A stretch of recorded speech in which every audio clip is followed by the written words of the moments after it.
Hi, my name is Barber. I'm Director of Global Compliance Programs at Johnson Controls. That involves corporate communications from the compliance team. It involves compliance education and the integrity helpline for all of our employees globally. When I was in school as a girl, I always have loved maths, and even today I will go with the Sudoku puzzle more than I would go to a PlayStation game. I love puzzles and logic and maths, and I was always very curious. I always wanted to know why and how. I was always found taking things apart ever before I knew how to put them back together again. I just wanted to know what was on the inside. So as a child I had a natural curiosity. So maths, I gravitated towards maths very early on and was always very good at it, naturally good. So I did honours maths in school, which I thought was pretty important, and I always went for the science subject. So I did honours maths and biology. In my school, in my day, I went to a convent school in Dublin, and in those days we couldn't do physics. It wasn't offered to us. I wanted to do it, but it wasn't offered to us. So I was told I could do it if I wanted to go to the Presentation Boys School up the road and do it there. And I thought, yeah, right. I mean, the chances of me getting a date doing honours maths were hard enough not to mind going up to the boys' school to do physics. So that wasn't really on the cards. But I'm trying to say is really, in my day, it wasn't as easy as it is now. Nowadays, honours maths is very accessible, physics is very accessible. There's no real excuse not to go into the science subjects if you can, because they are so interesting. And really, what they are is for anybody who is inquisitive. You don't have to be a genius. You don't have to think, oh, I have to be a really clever person to do physics and maths. You don't. You just have to be inquisitive. And you have to want to know why. You want to know how to solve problems. And what I will say is that from the maths in my early days, it gave me a discipline for problem solving that I still have today, and a logic, an approach to things that I still have today, and I use in everything that I do, not just the scientific and technical work that I do.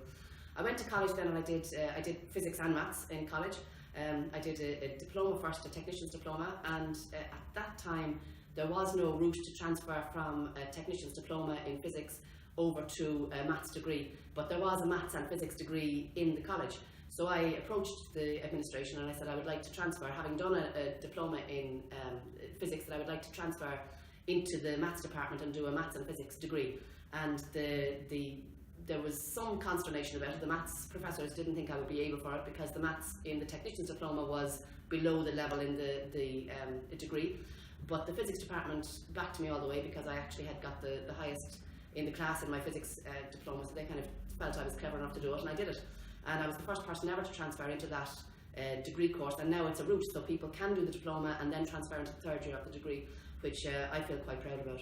So I did a physics and maths degree, and then I came to Cork to study microelectronics, and I actually was going to do a master's in maths because I was kind of passionate about teaching maths at the time, particularly to women. I thought that it was very poorly taught, and it's not, I don't think it's poorly taught today, but I do think that girls and women tend to undervalue our abilities in maths. I think that we tend to go with the flow and say, yeah, you know, women aren't naturally good at maths. It's not true. Women are naturally good at everything that we try to do. And if we gave ourselves the same credit for doing maths as we do for everything else that we do, there's no question that we are every bit as good, if not better, than guys in this as with other things as well, you know. So there's no way that you should doubt yourself and think you can't do maths. Everybody can do maths. And it is something that you don't have to be passionate about it, but it really helps in later life. So I did the microelectronics. I came to Cork. I was doing a master's in microelectronics, and I worked in research and development for a time in a company called General Semiconductor. It used to be in Macroom, and I worked there as a quality engineer.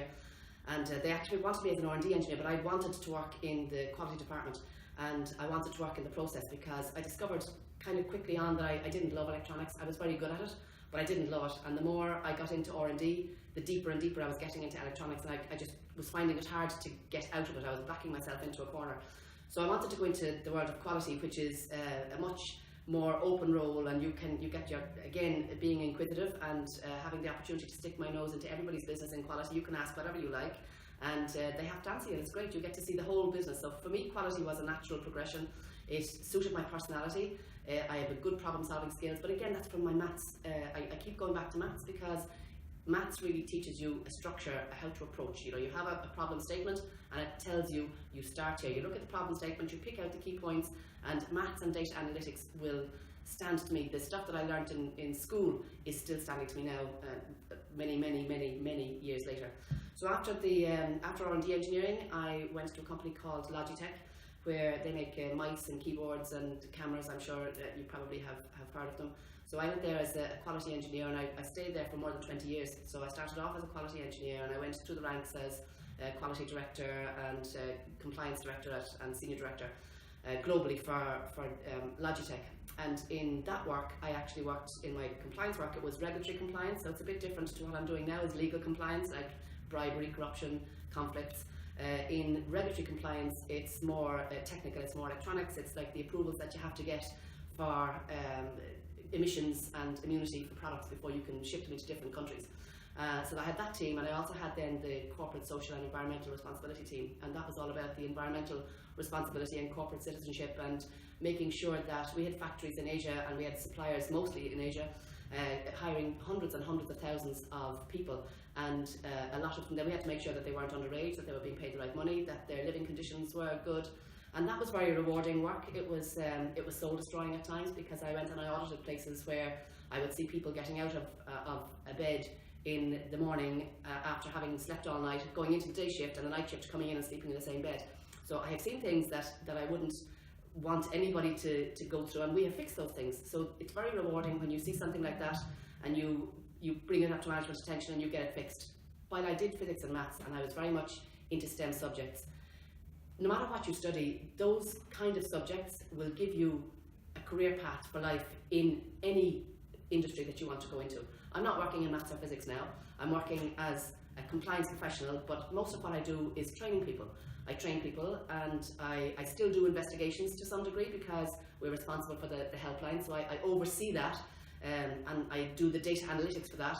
And being able to do data analytics and being able to understand numbers helps me, because now I look at the things that come in the door and I can say, well, okay, if I have 100 things to work on, what are the most important things? And it's my maths and logic that's able to help me look through that data and say, that's the most important thing to focus on.